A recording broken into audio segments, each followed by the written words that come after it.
बांके बिहारी कृष्ण मुरारी बंसी बजैया रास रचैया गोवर्धन गिरधारी गिरधारी बलिहारी तो पे जाऊं मैं वारी अद्या अरो मोक्ष संन्यास योग। अर्जुन श्री कृष्ण भगवान खे चवण लॻो त हे निर्दयता जे नाश करण वारा प्रभु संन्यास छाखे चवनि था, त्याग छाखे चवनि था, इन्हनि जो उत्तर कृपा करे ॿुधायो। श्री कृष्ण भगवान चवण लॻो त हे अर्जुन, संसार जी कामनाउनि खे त्यागे ऐं मुंहिंजी शरण में अचे, अहिड़ो ज्ञानी पुरुष आहे सो सन्यासी आहे। हे अर्जुन, मुंहिंजे चरणनि जे शरण में अची करे मुंहिंजे भक्ति खां सवाइ का बि कामना न करे, अहिड़ो जेको ज्ञानी पुरुष आहे उनखे त्याग चवनि था। हे अर्जुन, इहो त मूं पंहिंजे मत जो संन्यास ऐं त्याग चयो, हाणे शास्त्रनि जो मतो ॿुध। हिकिड़ा शास्त्र ईअं चवनि था त जीअं ख़राब कर्म छॾिजनि तीअं चङा कर्म बि छॾिजनि, छो जो चङनि कर्मनि जो फल सोन जे बराबरि आहे ऐं सो उहे सोन जा ज़ंजीर पेरनि में आहिनि, ऐं ख़राब कर्मनि जो फल लोह जे बराबरि आहे, उन लोह जा ज़ंजीर बि पेरनि में आहिनि। इन करे चङा ऐं ख़राब ॿई बंधननि में विझनि था, तंहिं करे इहे ॿई त्याग कजनि। हिकिड़ा शास्त्र वरी हीअं चवनि था त यज्ञ दान तपस्या स्नान इन खां वठी जेके बि चङा कर्म आहिनि उहे छॾणु न घुरिजनि, इहे पवित्रता जे ॾियण वारा आहिनि ऐं इन्हनि कर्मनि जे करे देह पवित्र थिए थी। हे अर्जुन, हाणे तूं मुंहिंजे मत जो त्याग ॿुध।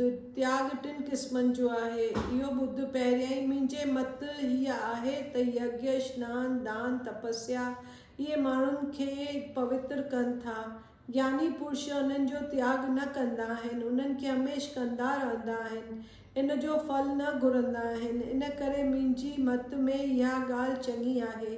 सभिनी खां इहा ॻाल्हि उत्तम आहे। अज्ञान करे आलस करणु, चङनि कर्मनि खे छॾे ॾियणु, स्नान करण में कहिड़ो फ़ाइदो आहे। अहिड़ा जेके पुरुष माया जे मोह में फाथल आहिनि उन्हनि खे तामसी त्याग चवनि था। जेकी देह जे दुख करे सत्कर्म त्याग कनि था, स्नान कंदुसि त सीउ पवंदो, सारो शरीर ॾकंदो, उहो राजस्वी त्याग आहे। जेकी सत्कर्म कनि था से पहिरियां हीअं चवनि था त मुंहिंजो ब्राह्मण ऐं क्षत्रिय जे घर में जनम आहे। स्नान खां वठी ॿिया सभु कर्म करणु घुरिजनि, उन्हनि जो फल न घुरे, उहो सांतीकी त्याग आहे। हे अर्जुन, ज्ञानी पुरुष स्नान खां वठी जेकी सत्कर्म कंदा आहिनि उन्हनि जी निंदा बि न कंदा आहिनि, पाण सत्कर्मनि जो त्याग बि न कंदा आहिनि, फल जी कामना बि न कंदा आहिनि। हे अर्जुन, अहिड़नि पुरुषनि जी बुद्ध निर्मल आहे। उन निर्मल बुद्ध मां ज्ञान थिए थो। जॾहिं मुंहिंजो ज्ञान पैदा थियो तॾहिं संसार खां मुक्त थियो। उन करे सत्कर्मनि जो त्याग करणु न घुरिजे। जीअं ॾाकण जे रस्ते खुॾ या माड़ीअ ते वञिजे तीअं हीअ सत्कर्म मुक्तीअ जी ॾाकण आहे। हे अर्जुन, जॾहिं पीउ जे बीज मां माउ जे पेट में ही जीव अचे थो तॾहिं खां वठी मरण ताईं ही जीव निकर्मी न आहे, न ही जीव ज्ञानी आहे। ही जीव कॾहिं निकर्मी थिए थो सो ॿुध। सत्कर्म करे उहे मूंखे अर्पण करे, फल न घुरे, तॾहिं ही जीव निकर्मी ऐं त्यागी थिए थो। ॿियो ॿुध, माण्हुनि खे हमेशह पंहिंजे कर्मनि जो फल टिनि क़िस्मनि जो मिले थो। चङनि कर्मनि जो फल सुख, ख़राब कर्मनि जो फल दुख। चङनि ऐं ख़राब कर्मनि जो फल दुख ऐं सुख। इहो फल उन्हनि खे मिले थो जेके मुंहिंजे शरण में नथा अचनि ऐं माया में मोह अथनि। जेकी मुंहिंजे चरणनि में आया आहिनि उन्हनि जे वेझो इहे नथा अचनि। हे अर्जुन, आत्मा कहिड़ी आहे जो कुझु बि नथी करे, हिकिड़ी आहे, निर्मल आहे। इनखे उन सुञातो आहे जिन जी बुद्ध निर्मल आहे। जेकी अंधमत आहिनि उहे आत्मा खे नथा ॾिसनि। हे अर्जुन, जंहिंखे अहंकार न आहे ऐं मां जो आत्मा राम जो सभिनी में व्यापक आहियां कुझु बि नथो करियां। जेकी चङा ऐं मदा कर्म थियनि था उहे से मन वाणी ऐं शरीर खां थियनि था। जंहिंखे अहिड़ी बुद्ध आहे सो जेकॾहिं कंहिंखे बि मारे त बि उन ते पाप कान्हे, छो जो उनखे कंहिं बि कमु करण जो बंधन कान्हे। हे अर्जुन, टिन क़िस्मनि जा ज्ञानी, टिन क़िस्मनि जा कर्म करण बुद्ध। अवल शांति की ज्ञान बुद्ध, जंहिं ज्ञान करे सभु भूत प्राणियुनि में जिनखे हिकु ईश्वर ॾिसण में अचे थो, उनखे सभ में ॾिसी सभ सां हिकु रस रहे थो, कंहिंखे बि दुख नथो ॾिए, उहो शांति की ज्ञान आहे। ही तुंहिंजो आहे, ही मुंहिंजो आहे, अहिड़ी जंहिंजी निगाह आहे उहो राजस्वी ज्ञान आहे। जंहिं ज्ञान करे सभु कंहिंखे ख़राबु ॼाणे, सभिनी सां वेर रखे, उहो तामसी ज्ञान आहे। हाणे कर्म बुद्ध, जो हिन रीत कर्म करे, हे कर्म करण जो मूंखे जोग आहे, फल जी कामना न करे, उहो शांति की कर्म आहे। जंहिं कर्म करण करे फल जी कामना रखे, अभिमान सां चवे त ही कर्म मां थो कयां, जंहिं कर्म करण जी जंहिंखे जंजाल घणो थिए थो, उहो राजस्वी कर्म आहे। जंहिं कर्म करण में को बंधन न रखे, न कंहिं जीव खे दुख ॾिए, न कंहिंखे घात करे, फ़क़ति पंहिंजी वॾाईअ लाइ, दुनिया खे ॾेखारण लाइ कमु करे, त उहो जेसिताईं माण्हू मुंहिंजो नामूस कनि, उहो तामसी करण आहे। हाणे करण बुद्ध, कहिड़ी तरह यज्ञ, होम, श्रद्धा, दान ऐं ॿिया जेके सत्कर्म आहिनि उन्हनि खे करे, फल न घुरे, अभिमान न करे, जेकी थिए उन ते ख़ुशि रहे। ईअं चवे त जेकी आहे सो सभु ईश्वर जो आहे। ईअं बि चवे त मुंहिंजो फलाणो कमु पूरो थिए या को कमु बिगड़जी पवे त उनजे लाइ दुख बि न करे, को कमु पूरो थिए या ख़ुशि बि न थिए, सम्झे त मुंहिंजो कुझु बि न आहे, सभु परमेश्वर जो आहे, दुख ख़ुशीअ खां परे रहे, ऐं जेकी परमेश्वर जे कृपा सां अचे सो भोजन करे, उन रीत शांति की करण आहे। अरमान ऐं ख़ुशीअ करे यज्ञ करण में कामना करे, उहो नामूस लाइ, ऐं जेको ख़र्च अचेसि उन जो अरमान करे, उहो राजस्वी करण आहे। शास्त्रनि जे विधि खे न सम्झे त यज्ञ कहिड़ी रीत करणु घुरिजे, कंहिंखे मथो न टेके, ॾाढो मूर्ख आलसी सभु सां पियो विरे, उहो तामसी करण आहे।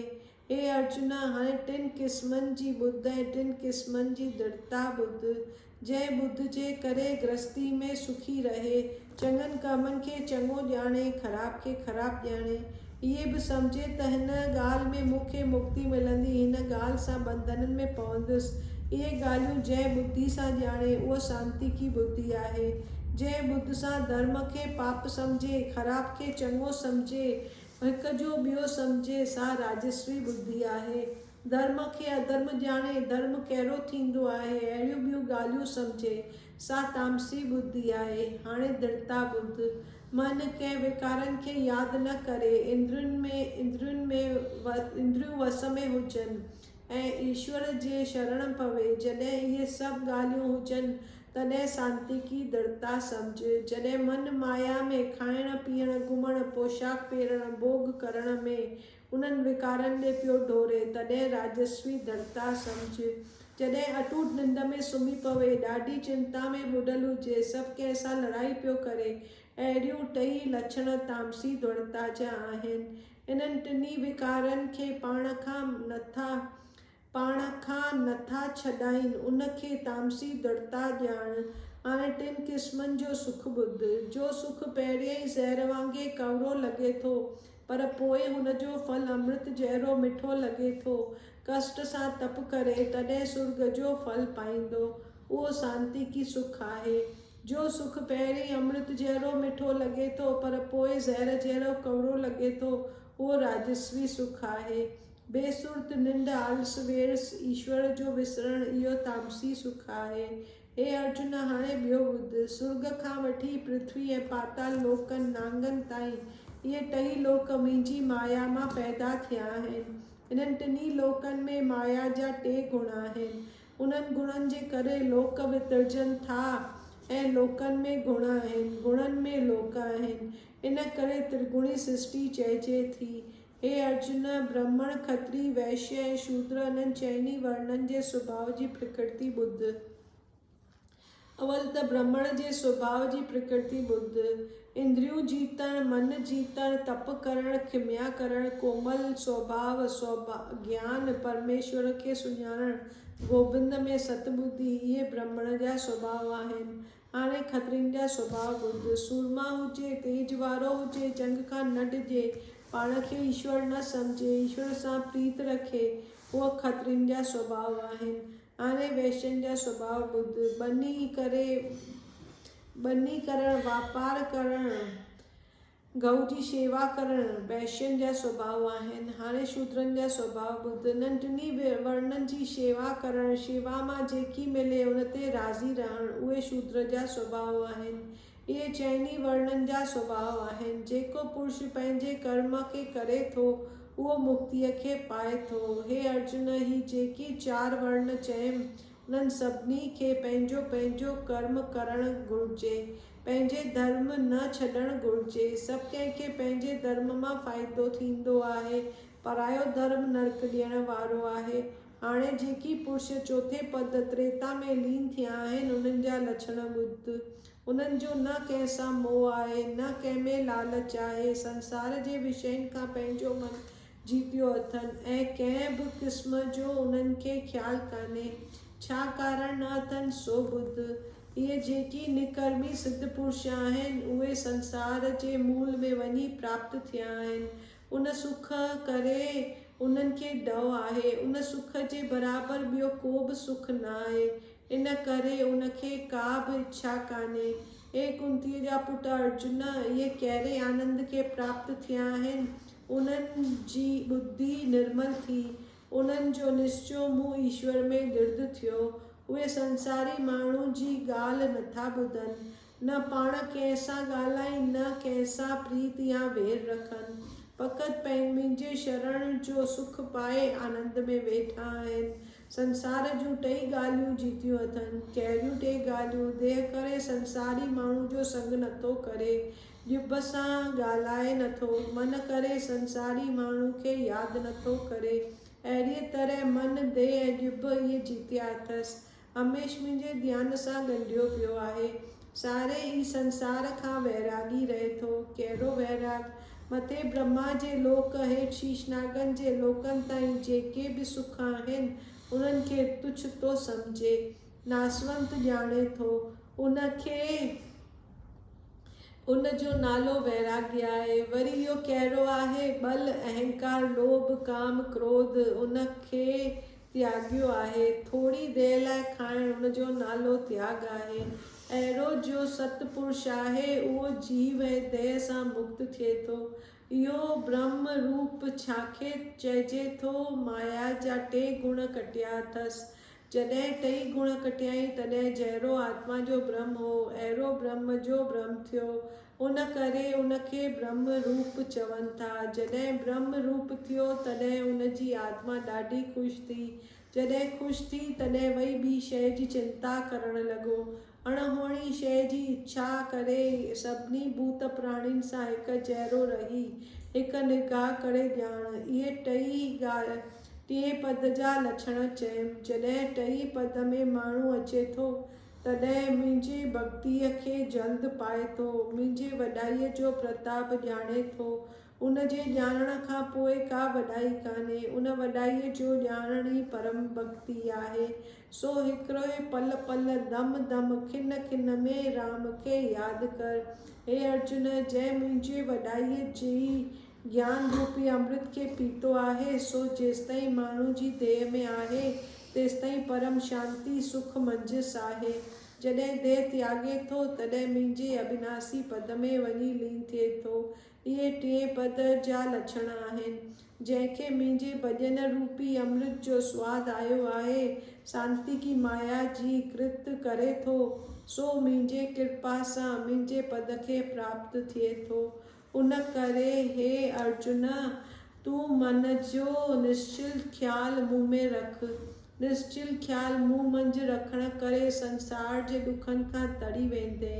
जे पंहिंजे अहंकार करे मुंहिंजो चयो न मञींदे त नास थींदे। जे अभिमान करे चवंदे त मां जंग न कंदुसि सो तुंहिंजो चवणु अजायो आहे। हे कुंतीअ जा पुट अर्जुन,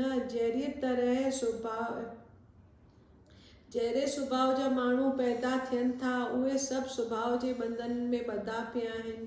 सुभाउ माण्हुनि जे वस सभु माण्हू सुभाउ जे वस आहिनि, सुभाउ कंहिंजे वस न आहे। तोखे जो कुटुंब जो मोह थियो आहे त मां जंग न कंदुसि, सो तोखां धर्म ऐं स्वभाव ज़रूरु जंग कराईंदो। हे अर्जुन, हिकु ईश्वर जो स्वरूप सभिनी भूत प्राणियुनि में व्यापक आहे, सो इहो जीव माया जे वस थी भिटकनि था, मूंखे नथा ॾिसनि। हे अर्जुन, ही गुझे खां बि गुझो ज्ञान मूं तोखे ॿुधायो आहे। हे अर्जुन, सॼी गीता में मुंहिंजो ॿियो बि गुझो ज्ञान आहे जो मूं तोखे ॿुधायो, छाकाणि त तूं मूंखे प्यारो आहीं। तुंहिंजो ॿुध ऐं मत मुंहिंजे चरणनि में निश्चल आहे, इन करे मां तोखे ॿुधायां थो। हे अर्जुन, सभिनी भॼननि में मूंखे ही भॼन प्यारो आहे। जॾहिं हिन भॼन में निश्चल थींदे तॾहिं सभिनी खां तूं मूंखे प्यारो थींदे। सभिनी धर्मनि खे त्यागे मुंहिंजे शरण में अच त मां तोखे सभिनी पापनि खां मुक्त कंदुसि। तूं का बि चिंता न कर। हे अर्जुन, ही ज्ञान जो मूं तोखे ॿुधायो आहे सो तूं उनखे मता ॿुधाई जेके मुंहिंजे भॼन खां बिखमियल हुजनि, जिन खे ॿुधण जी सिक न हुजे। मुंहिंजो गुझो गीता ज्ञान मुंहिंजे भक्तनि खे ॿुधाईंदे त उन्हनि खे मुक्ति हासिल थींदी। जेको मुंहिंजो ज्ञान मुंहिंजे भक्तनि खे ॿुधाईंदो, अहिड़ो पुरुष मूंखे प्राणनि खां बि प्यारो आहे। जेको मुंहिंजो भक्तनि खे ही ॿुधाए थो, उनखे वॾो पुण्य मिलंदो। जेको हिकु श्लोक जो बि पाठ करे थो, उन जो फल ॿुध। जेको पाठ करे थो, मां उन पाठ कंदड़ जे अॻियां रूबरू वञी बीहां थो। जीअं को कंहिंजो नालो वठी सॾु करे त हू ठप जवाबु ॾींदो आहे, तीअं गीता जे पाठ करण वारे जे अॻियां मां वञी बीहां थो। जेको अर्थ करे ॿुधायां थो, उन जी वॾाई चवण खां ॿाहिरि आहे। जहिड़ी रीति मुंहिंजी वॾाई चवण में नथी अचे, तहिड़ी रीति अर्थ करण वारे जी वॾाई बि चवण में नथी अचे। जेको ॿुधण वारो सत सत करे ॿुधे थो, उहो ॼमण मरण खां मुक्त थींदो, अविनाशी पद खे पाईंदो। हे अर्जुन, हीअ गीता तो चित ॾेई ॿुधी आहे, सो तो में जेको अज्ञान जो मोह हो उहो नाश थियो। हे अर्जुन, अर्जुन चवे थो त हे अच्युत अविनाशी, हे भगत वत्सल, अव्हां जी कृपा करे मुंहिंजो मोह नाश थियो। गीता जो ज्ञान बि पातम, मुंहिंजी दिलि बि निर्मल थी आहे, मुंहिंजे मन जो संसो बि नाश थियो। तव्हांजे मुख कमल मां जो जंग करण जो हुकुम मिलियो आहे, सो हे कृपालु, हे नाथ, हे प्रभु, मां जंग करियां थो। संजय चवे थो त हे धृतराष्ट्र, श्री कृष्ण भगवान अर्जुन जो ज्ञान गोश्त गीता जो ॿुधी मूंखे ॾाढी ख़ुशी थी आहे। मुंहिंजा वार कंडराइजी विया आहिनि। वासुदेव जो मूंखे गुझा ज्ञान जा नेत्र ॾिना आहिनि, उन जे कृपा करे ही ज्ञान गोश्त गीता जो मूं ॿुधो आहे, जो गुझे खां गुझो ज्ञान आहे। जोगेश्वरन जो ईश्वर श्री कृष्ण भगवान अर्जुन जे मुख मां जो ही ज्ञान निकितो आहे, उनखे जो वीचारींदो सो परम गति खे प्राप्त थींदो। विश्व रूपी जो अर्जुन खे श्री कृष्ण भगवान ॾेखारियो आहे, उन में जेको वीचारींदो सो परम गति खे प्राप्त थींदो। हे राजा धृतराष्ट्र, मुंहिंजे मन जी निश्चय जी ॻाल्हि ॿुध। योगेश्वरन जो ईश्वर श्री कृष्ण भगवान जिते आहे, धनुषधारी अर्जुन जिते आहे, उते लक्ष्मी, विजय, सुख, शांति, राजनीति, निश्चय, ज्ञान। बोलो श्री कृष्ण कन्हैया लाल की जय। तात्पर्य, कामना वारनि कर्मनि जे त्याग करण खां संन्यास चवनि था। सभिनी कर्मनि जो फल त्यागण खे त्याग कोठीनि था। पंहिंजो नियम कर्म अवसि करणु घुरिजे, उन में कर्तापणे जो अभिमान, याने कि आउं ही कर्म करियां थो, फल जी इच्छा त्याग करणु घुरिजे। वरी कम सिद्ध थिए या न थिए तॾहिं पिणु ख़ुशि थिए, रंज बि न थियणु घुरिजे, कर्मनि जे आस्तक न थियणु घुरिजे। सभु कर्म ईश्वर जे अर्पण करिजनि, सभ सां प्रेम भाव सां हलिजे। ब्राह्मण जो कर्म आहे विद्या पढ़णु ऐं पढ़ाइणु, दान करणु ऐं कराइणु। खत्रीय जो कमु आहे युद्ध करणु, वैश्य जो कमु आहे खेती ऐं वापारु करणु। शूद्र जो कमु आहे चाकरी करणु।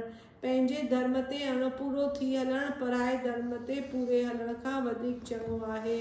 हे अर्जुन, मूं मंझि मन लॻाए, मुंहिंजो भगत थी, मुंहिंजी पूॼा कर, मूंखे नमस्कार कर, सभु आसरा छॾे फ़क़ति मूं हिक जी शरण में अच त मां तोखे सभिनी पापनि खां मुक्त कंदुसि। गीता जो मूल मंत्र त्याग आहे, निष्काम कर्म कर। हिते श्री भगवत गीता जो श्री कृष्ण ऐं अर्जुन संबित मोक्ष संन्यास विभाग योग नाले 18 अध्याय पूरो थियो। बोलो श्री कृष्ण कन्हैया लाल की जय। 18 अध्याय जो मातम श्री नारायण चवे थो त लक्ष्मी 18 अध्याय जो मातम बुद्ध।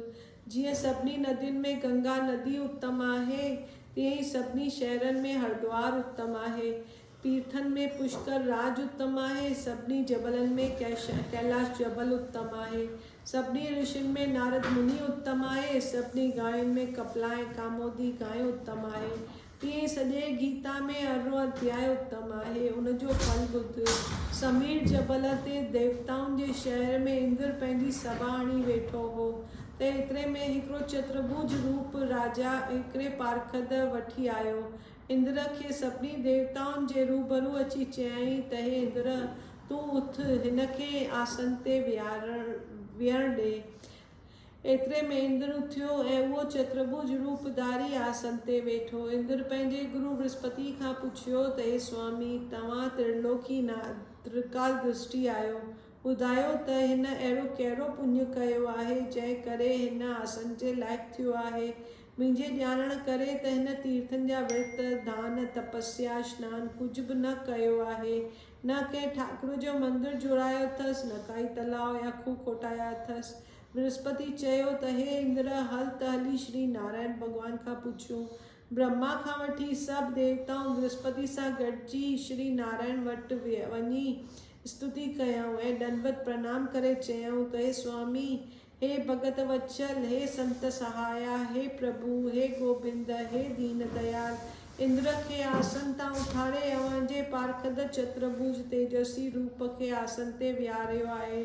असां त सम्झी नथा सघूं त हिन अहिड़ो कहिड़ो पुण्य कयो आहे जो हिन आसन जे लाइक़ु थियो आहे। राजा इंद्र त कई अश्वमेध यज्ञ कया आहिनि, तॾहिं हुन आसन जे लाइक़ु थियो आहे, पर हिन त हिकु बि यज्ञ कोन कयो आहे। एतिरो ॿुधी श्री नारायण भॻवान खिली ॾिनो।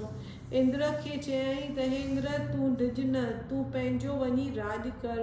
हिन हिकु ॾाढो ॻुझो उत्तम पुण्य कयो आहे जो हिन जो नियम वॾो आहे। ही हमेशह स्नान करे श्री गीता जे 18 अध्याय जो पाठ कंदो हो। जॾहिं हिन जी दह छुटी तॾहिं हिन जे मन में भोगनि जी कामना रहिजी वई। ओॾी महिल मूं पंहिंजनि पारखदनि खे हुकुम ॾिनो त अवल हिन खे इंद्रलोक जा भोग भोगायो। जॾहिं हिन जी इहा कामना पूरी थिए तॾहिं मुंहिंजे पद में जो अविनाशी पद आहे उते पहुचायो। हे इंद्र, तूं सारे भोगनि जो सामान कठो करे ॾिएसि। तॾहिं राजा इंद्र ऐं ॿिया देवताऊं मोटी आया। इंद्रलोक जे भोगनि जो सामान गॾु करे ॾिनऊंसि। चयऊंसि त इंद्रलोक जा सुख माण। केतिरा ई ॾींहं सुख भोगे भगवत जे कृपा सां सहज पद खे प्राप्त थियो। इंद्र वरी पंहिंजो राज करण लॻो। श्री नारायण चवे थो त हे लक्ष्मी, शिवजी चवे थो त हे पार्वती। इहो श्री 18 अध्याय जे मातम पूरो थियो। बोलो श्री कृष्ण कन्हैया लाल की जय। सियावर रामचंद्र की जय। मोर मुकुट बंसीअ वारे की जय। शुभोलिंगा न्यारोइंगा बोल सदाई शिवलाल जाति जो झूलेलाल बेराई पार सदाई सुखी सदाई शाहूकार।